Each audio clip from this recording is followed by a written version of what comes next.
Hello, this is Isabel and I'm finally back with another video. I have been so tired and consumed with work that it has left me with very little time to craft. I try to fit in a couple of minutes on weekends to craft, and I finally have everything to make this one video. So this has been done in a span of 3 weeks here and there. Today I will be using one stencil 5 different ways. There are so many ways to use stencils, and these 5 that I am sharing are by no means a new way. That's the fun part of crafting. Don't forget to like and subscribe. If you leave a comment, that makes it all the better. Okay, so the first way I'm going to use the stencils is by tracing the outline and coloring it in. I'm pretty sure this way is the longest of all the 5 that I show you today. For the coloring, I decided to use my Inktense watercolor pencils. You can really color with anything, but I felt the pencils would give me more control because of the tracing. Once I colored in the whole design, I used water to activate the ink. These pencils are so nice. I only have a set of 12 pencils, but that's good enough for me. I don't find myself reaching for them all that much, but they are nice and different to have. Once the water is applied, the colors come to life. I'm pretty sure if I had pressed the pencil more, the colors would be even darker. I was coloring very lightly. I like how it turned out.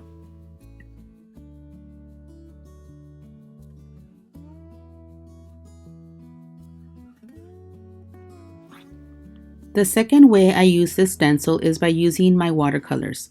I am very new to watercoloring. I bought these watercolors in July but have barely started using them. I've been watching lots of videos on watercoloring, but I discovered that you have to know how to draw first. So using a stencil helps in this. So to begin, I place some washi tape to hold the stencil down. I know when I start painting, it's going to turn out a little messy. I know I won't be able to control the water seeping through under the stencil, but that's okay. Any type of coloring or crafting really calms me down. Any thoughts I have in my mind kind of leaves me because I'm trying to concentrate on making sure the paint doesn't move everywhere. If I didn't have my crafting hobby, I think I would go crazy with worrying. I hope to one day look back at these videos and realize that I have improved in my painting.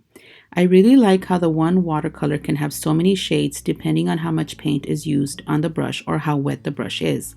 Don't think I'm crazy, but I really can just watch someone watercolor and see how they transform their simple sketch into something beautiful with so much texture and dimension. Well, it didn't turn out that bad. I see some spots I definitely do not like. I decide to add some background stamping with a script stamp and some light ink. I'm having a hard time stamping because of the wire binding in the journal. And of course, I'm using a large acrylic block. I decided to title this page Trust because I'm trusting that everything goes well with remote instruction. I worked on this at the beginning of the school year. I decided to trace the stamp lettering with my black Sharpie to darken the ink. I then make the decision to trace the watercolor design. I'm not really sure of this decision, but once I started, I couldn't go back. Okay, so I decided it didn't turn out that bad. I then use a distress crayon to color in the background. I use some water to blend out the crayon. I have to be very careful that I'm not smearing the watercolor from the design along with the crayon. As you can tell, I don't know when to stop, so I reach for the distress ink and I ink all around the page, because why not?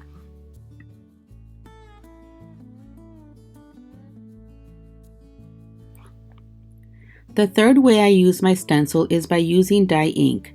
I tape some washi tape to hold the stencil down, and I just ink by following the stencil. I'm pretty much just dabbing the ink blending tool, making sure I'm getting into all the spaces in the stencil. I dab and I push the ink around. This is really fast and simple to complete. I like the different shades from the one ink. For the leaves, I ink directly to the paper with the ink pad itself. I use 2 different green colors and just dab directly to the paper. This is definitely the fastest of the ways. It turns out so pretty. The red ink looks so velvety. I decide to title it Hope and just do my own lettering. I also do this page one evening after school. Hope is a powerful word. I apply some light blue ink all over the page for the background. I like how simple, quick, and pretty this page turned out.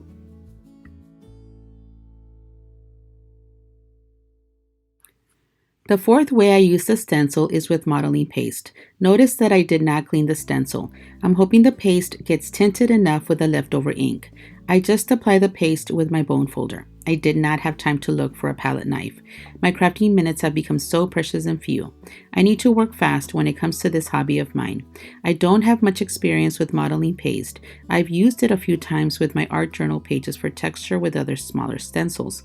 I'm excited to see how it will look with a large stencil. It's very easy to apply over the stencil. It's like spreading cream cheese on a toasted bagel. Look at that. So much texture. It did not leave a very strong tint, so I decided to blot it with the same ink from earlier. Of course, I had to let it dry completely. I guess I should have placed the stencil over and inked for a more defined image, but I'm happy with it. I used a makeup sponge for the leaves. I was afraid I would ruin the ink pad with all the bumpy texture. For the background, I also used another distressed crayon. It's so much easier to reach for what is already nearby. I really like the stencil. It leaves such a pretty design. I also apply a little of the blue ink to give some more coverage. I actually like the white marks that are left behind from the crayon. And there I go with the black Sharpie again.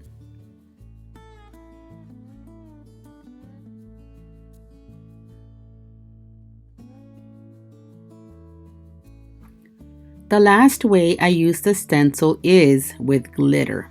You were not expecting that, I'm sure. I hate working with glitter, but I have so much of it from my epoxy tumbler days. I used to glitter tumblers and coat it with epoxy for those beautiful glassy tumblers that are so popular.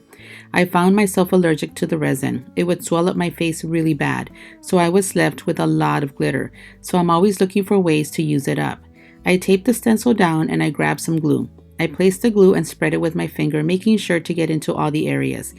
It really wasn't as bad as I thought it would be. The glitter behaved and stuck to the glue pretty good. I do help it with a piece of scrap paper. I just press down every time I apply the glitter. And now for the last reveal. I'm worried the glue is going to come up with the stencil.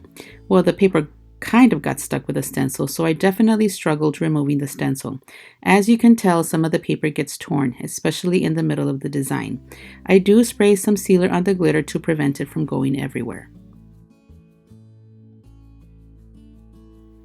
Now I am just going back and adding backgrounds to the pages that I did not get to earlier. I grabbed some stamps and try to use matching inks so they blend into the background. I'm just randomly choosing stamps based on the title that I used. I have bought some new stamps the past couple of weeks that I have not had a chance to use. This is the perfect opportunity to use them. I'm stamping to give some texture and some dimension. I'm also trying to be consistent since on the first one I stamped the background. I really want my stencil design to be the focal point of each page.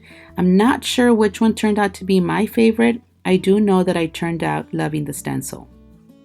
That's it for this video. I thank you so much for watching and I'm hoping you learned something new. Stencils are so versatile and can be used in so many ways. I'm barely starting to buy some, so I'll be experimenting more using them. Be safe and I hope you come back for the next video. Bye.